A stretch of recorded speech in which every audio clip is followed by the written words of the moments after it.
স্বাগত আপনাদের ত্রিপুরা নিউজ 8 এর পর্দায়। আমি আপনাদের সাথে আছি পূজা। আমরা জানি বাঙালির 12 মাসে 13 পার্বণ এবং তার মধ্যে সর্বশ্রেষ্ঠ উৎসব হচ্ছে এই শারদ উৎসব। এবং এই শারদ উৎসবের জন্য গোটা দেশবাসী প্রহর গুনতে থাকে কবে আসবে এই ষষ্ঠী পুজো থেকে শুরু করে আমাদের দশমী পর্যন্ত, যে বাঙালির শ্রেষ্ঠ উৎসব শারদীয় দুর্গোৎসব। এবং এই মুহূর্তে দাঁড়িয়ে আমরা যেখানে উপস্থিত রয়েছি, আমরা আপনাদের দেখানোর চেষ্টা করব এখানে যে মৃৎশিল্পী রয়েছে তাকে দেখলে আপনারা অবশ্যই অবাক হয়ে যাবেন, অবাক হয়ে যাওয়ার মতোই ঘটনা রয়েছে। সে কারণে আমরা এই মুহূর্তের বিশেষ অনুষ্ঠান নিয়ে আপনাদের সাথে রয়েছি। প্রথমেই জানিয়ে রাখবো গোটা রাজ্যবাসীকে ত্রিপুরা নিউজ 8 এর পরিবারের পক্ষ থেকে অনেক অনেক শুভেচ্ছা। আমরা উপস্থিত রয়েছি এডিনগর সূর্যপাড়ায় এবং এখানে আমরা প্রথমেই দেখানোর চেষ্টা করব আপনাদের যে দুর্গা প্রতিমা রয়েছে। আজ ষষ্ঠী পুজো প্রথম দিন, প্রতিমাকে আপনাদের প্রথমেই দেখানোর চেষ্টা করবো এবং তার পাশাপাশি লেখা রয়েছে সেই মৃৎশিল্পীর নাম, যার মাত্র 11 বছর বয়স। নিশ্চয়ই আপনারা শুনে অবাক হয়েছেন যে এত কম বয়সে এত সুন্দর মূর্তি তৈরি করা বা গঠন করা সত্যিই একেবারে বলাই চলে আশ্চর্যজনক বিষয় এবং তাদের আগ্রহকে সত্যিই প্রশংসা জানাতে হয়। আমরা সেই মৃৎশিল্পীর সাথে বর্তমানে কথা বলার চেষ্টা করব। এতক্ষণ পর্যন্ত আমরা সেই দুর্গা প্রতিমার সাজসজ্জা থেকে শুরু করে আমরা প্রত্যেকটি দৃশ্য আপনাদের দেখানোর চেষ্টা করেছি। এবারে মৃৎশিল্পীকে আমরা পেয়ে গেছি, এই সেই 11 বছরের মৃৎশিল্পী আমাদের সাথে রয়েছে অন্তরীপ। অন্তরীপ, কেমন লাগছে তোমার মূর্তি এত সুন্দর সবাই দেখছে, কেমন লাগছে প্রথমে জানো? ভালো লাগছে। ভালো লাগছে। কোন ক্লাসে পড়ো? 6। কবে থেকে ভেবেছো যে তুমি দুর্গা প্রতিমা বানাবে এবার দুর্গা পুজোতে? এবার এই তো 2 মাস হয়েছে। সব সময় বানাও? ইয়েস। প্রত্যেকবার বানাও? হ্যাঁ। কত বছর ধরে বানাচ্ছ? 8 বছর বা 9 বছর হয়েছে। মানে তুমি কত বছর থেকে তবে বানাও? 2.5 বছর। তোমাকে কেউ সাহায্য করে? না, নিজেই তৈরি করো? ইয়েস। আচ্ছা, সব সাজসজ্জা সবকিছু তুমিই করো? হ্যাঁ। এছাড়া একটু জানতে চাইবো যে এই যে মূর্তির সাজসজ্জা থেকে শুরু করে এইভাবে তৈরি করা বা পুজো করা, তোমাদের এখানে প্রত্যেক বছর পুজো হয়? না, ওই গতবার থেকে শুরু হয়েছে। বাড়ির সবাই কেমন সাহায্য করে তোমাকে বা কেমন প্রশংসা করে যে তুমি এত সুন্দর মূর্তি তৈরি করো? ভালোই, মানে কেউকে আমি ধরতে দিই না। কাউকে ধরতে দাও না? সবটা তুমি তৈরি করো? রাত জেগে নিশ্চয়ই করো? না, পড়া মাঝে মাঝে, মানে সকাল থেকে শুরু করি, মানে বিকাল দিকে শেষ করে ফেলি। কতদিন লেগেছে তোমার মূর্তি তৈরি করতে? 20-25। মানে পড়া এত কম সময়? মানে পরীক্ষার মাঝে মাঝে করেছো। এবার পুজোর সম্বন্ধে তোমার থেকে একটু জানবো। পুজো এসেছে, আজকে ষষ্ঠী পুজো, তুমি পুজোতে ঘোরাঘুরি করো? হ্যাঁ। নাকি বাড়িতেই নিজের মূর্তির দিকে তাকিয়ে থাকো? না, মানে নবমীর দিন রাত্রেবেলা বেরো না? আর এমনিতে ষষ্ঠী সপ্তমী ঘোরা হয় না? না, ঘোরা হয় না। পুজোর কেনাকাটি হয়েছে? হ্যাঁ। কটা কিনেছো এবার? 10টা। আচ্ছা, পাড়ার সবাই আমি দেখতে পাচ্ছি এখানে দাঁড়িয়ে রয়েছে এখন। তোমার পাড়ার সবাই প্রশংসা করে যে এত সুন্দর তুমি মূর্তি বানাও এত কম বয়সে? হ্যাঁ, সবাই প্রশংসা করে। বাড়িতে কে কে আছে? মা, পিসি, আমি, বাবা। এই যে ছোটবেলা থেকে তোমার মূর্তি বানানোর শখ, সেটা কিভাবে, কার থেকে, কি দেখে? মানে মূর্তি যারা বানানা ওদের থেকে দেখে আমার শখ হয়। তোমার বাড়িতে আগে কেউ বানাতো না, আমি কে দেখি শখ? না, মানে যারা টাউনে বানানা তাদেরকে দেখে আমি বানানো শুরু করি। নিজেই আস্তে আস্তে শুরু করেছো নাকি মোবাইল বা ইউটিউব কিছু দেখে? না, নিজেই। খুবই প্রশংসার বিষয় বলাই চলে। একটু জানতে চাইবো যে তোমার বাড়িতে তোমার তো মা বাবা আছে, ওদের নামটা একটু বলো। অলোক দত্ত, মার নাম রত্না দত্ত। পুজোতে আজকে বেরোবে না? না। অসংখ্য ধন্যবাদ তোমাকে। আমরা এতক্ষণ পর্যন্ত কথা বললাম এই সেই মৃৎশিল্পী, 11 বছর বয়সী। আপনারা নিশ্চয়ই দেখতে পেয়ে হতবাক হয়ে গেছেন যে এত সুন্দর একটি প্রতিমা তৈরি করেছে সে নিজ হস্তে, এবং শুধুমাত্র আজ থেকে নয়, আজ নিয়ে 8 বছর ধরে সে মূর্তি তৈরি করছে বা মূর্তি পুজো করে গত 2 বছর যাবত। এবং বলাই চলে যে অনেকটাই প্রশংসার বিষয়।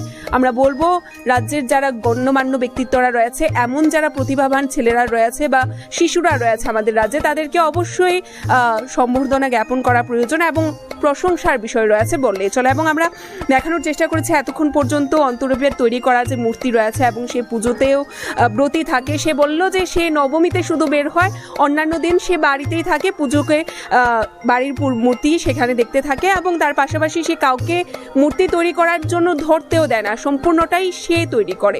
আমরা অবশ্যই আপনাদের দেখানোর চেষ্টা করেছি গোটা চিত্র।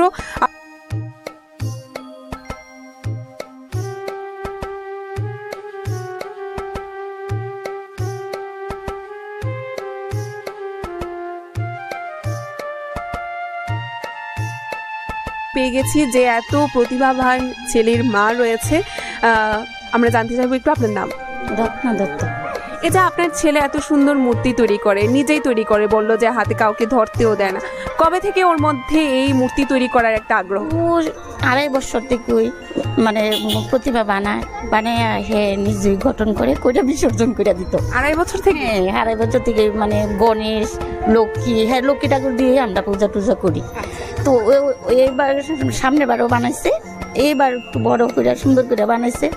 তারপর কয় মা আমি এখানে বয় আমি নিজে পূজা করো। আমাকে ঠিক আছে, তুমি তোমারটা তোমার মতোই করো।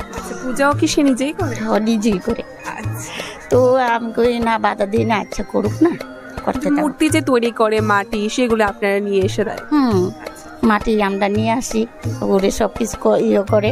হ্যাঁ নিজে মাটি বালতির ইয়ের মধ্যে থাকার মধ্যে দিয়ে ফাড়াইয়া মূর্তি গঠন করো, কাউকে ধরতে দিত না, কাউকে না, হ্যাঁ নিজেরটা নিজেই করবো।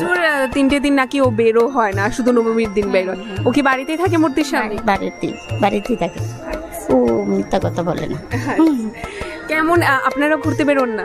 না, আমার ছেলেকে ছাড়া আমরা ঘুরতে বেরোই না। কেমন লাগে যে নিজের ছেলে এত সুন্দর, এত কম বয়সে এত সুন্দর মূর্তি তৈরি করে? সবার প্রশংসা নিশ্চয়ই পান। হ্যাঁ, আমরা পাড়ার সবাই, কাকিমণি জেঠিমণি, তারা সবাই এর কাছে আয়ে বা আনন্দ ফুর্তি করে। আমরা সবাই মিলে মিশে অষ্টমী পূজাটা খুব আনন্দের সহিত কাটাই। আচ্ছা, এখানে? হ্যাঁ। অসংখ্য ধন্যবাদ আপনাকে। এবারে অন্তরীপের যে বাবা রয়েছে, আমরা ওনার সাথে কথা বলবো। উনি এখানেই উপস্থিত রয়েছেন, আমরা কথা বলবো। নমস্কার, আপনার নাম? আমার নাম অলোক দত্ত। আপনাদেরকে পুজোর অনেক শুভেচ্ছা। আপনাদের বাড়িতে এত সুন্দর মূর্তি আপনার ছেলে তৈরি করে, কেমন মনে হয়? নিজেকে নিশ্চয়ই অনেকটা মানে খুব গর্বিত আমি, তো ছোট মূর্তি করতেছে করে আমি খুব গর্বিত। কত বয়স থেকে অন্তরীপ তৈরি করে? আমাদের কপাল অনেকই, ও 2.5-3 বছর থেকেই ছোট ছোট মানে কাগজ তৈরি দিয়ে মূর্তি বানিয়ে করতো। নিজেই তৈরি করে না? কেউ সাহায্য? না, কেউ সাহায্য নেই। আপনার মধ্যে কেউ ছিল পূর্বে যারা এরকম কাজ করতো? না, এরকম ছিল না। আপনার ছেলেতেই এমন একটা প্রতিভা রয়েছে। হ্যাঁ, প্রতিভা আছে। প্রশংসা নিশ্চয়ই পান বিভিন্ন মহল থেকে আপনার এই ছেলের এত সুন্দর কাজের জন্য। বুঝতে পারেন? প্রশংসা নিশ্চয়ই পান বিভিন্ন মানুষের থেকে। হ্যাঁ, সবাই বলে যে ও বানাচ্ছে, আমার খুব খুশি। পুজোতে ঘোরা হয় 4টা দিন? হ্যাঁ, 4টার মধ্যে সময় পাই না, ওরে নিয়ে ঘুরে আমরা সবাই গেছি। ও বললো নাকি ও ঘুরতে বের হয় না, শুধু নভেম্বরের দিনই বের হয়। রাত্রি দিকে লাগে, ও সবচেয়ে বেশি এখানে থাকতে, তারপর রাত্রে 2টা-2.5টার দিকে বন্ধ করে তারপর আমরা ঘুরতে পারি। অসংখ্য ধন্যবাদ আপনাকে। আমরা এতক্ষণ পর্যন্ত দেখানোর চেষ্টা করেছি আপনাদের যে অন্তরীপের মা এবং বাবা কি বলছে। এখানে পাড়ার আরও ছেলেমেয়েরা রয়েছে, আমরা তাদের সাথে কিছুটা কথা বলবো। আমরা যারা এলাকাবাসীরা রয়েছে তারা ইতিমধ্যে আপনাদের দেখানোর চেষ্টা করব। অনেকেই এসে দাঁড়িয়ে রয়েছে অন্তরীপের সেই মূর্তি দেখার জন্য, আমরা কথা বলবো। মাসিমণি, আপনার নাম? লক্ষ্মী। বাড়ি কি এই পাড়াতেই? এই পাড়াতে। অন্তরীপ এত ছোট্ট একটা ছেলে এত সুন্দর মূর্তি বানায়, কেমন লাগে? খুব সুন্দর। আপনারা এখানে পুজো দেখতে আসেন? সবসময় এনে বইয়া থাকি। হ্যাঁ, বইয়া তো সন্ধ্যা থেকে 10টা-11টা দিয়ে বইয়া থাকি। কেমন লাগে এত ছোট একটা ছেলে এত সুন্দর মূর্তি বানায়? আমরা তো খুব আনন্দ। হ্যাঁ, ছোট্ট থেকে এত সাহস করে সুন্দর করে বানাইতে পারে। ছোট থেকেই দেখে আসছেন আপনি? ছোট্ট থেকে বানাইতেছে। অসংখ্য ধন্যবাদ আপনাকে। তোমার নাম? অনুষ্কা রায়। বাড়ি কোথায়? এডিনগর সূর্যপাড়া। অন্তরীপ তোমার কে হয়? দাদা। দাদা হয়। দাদা এত সুন্দর মূর্তি বানায়, কেমন লাগে তোমার? ভালো লাগে। তুমি দেখেছো কোনো সময় বানানোর সময়? হ্যাঁ। থাকো তোমরা সাথে? হ্যাঁ। একাই বানায় না? হ্যাঁ।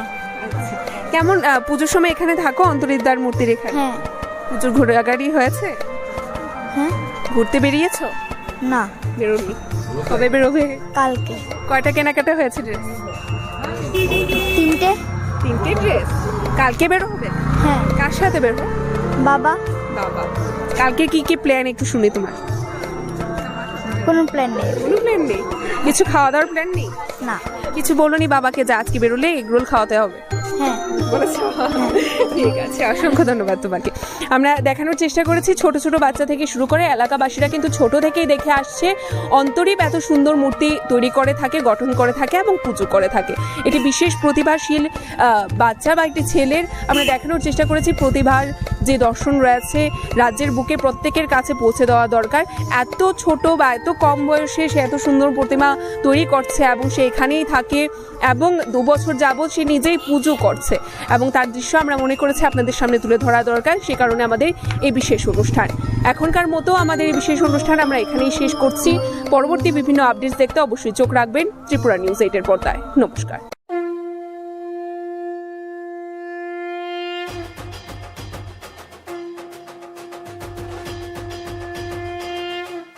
পুজোতে হবে আড্ডা, জমবে খাবার, জমজমাটি আড্ডা ও খাবারের নতুন ঠিকানা red chilli 7 star fast food centre. এখানে পশ্চিমবঙ্গের বিখ্যাত শেফ দ্বারা সুস্বাদু খাবার প্রস্তুত করা হয়। আমাদের এখানে রয়েছে লজিজ খাবারের আনলিমিটেড মেনু, রয়েছে রেড চিলি স্পেশাল রোল, পাশাপাশি যে কোনো সামাজিক অনুষ্ঠানের অর্ডারও নিয়ে থাকি আমরা।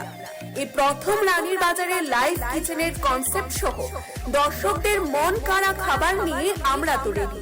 নতুন কিছু ট্রাই করতে আপনারা রেডি তো? দেরি না করে আজই আসুন red chilli 7 star fast food সেন্টারে। আমাদের ঠিকানা রানীর বাজার, থানা রোড, পশ্চিম ত্রিপুরা। যোগাযোগ করুন 8118929355 এই নাম্বারে।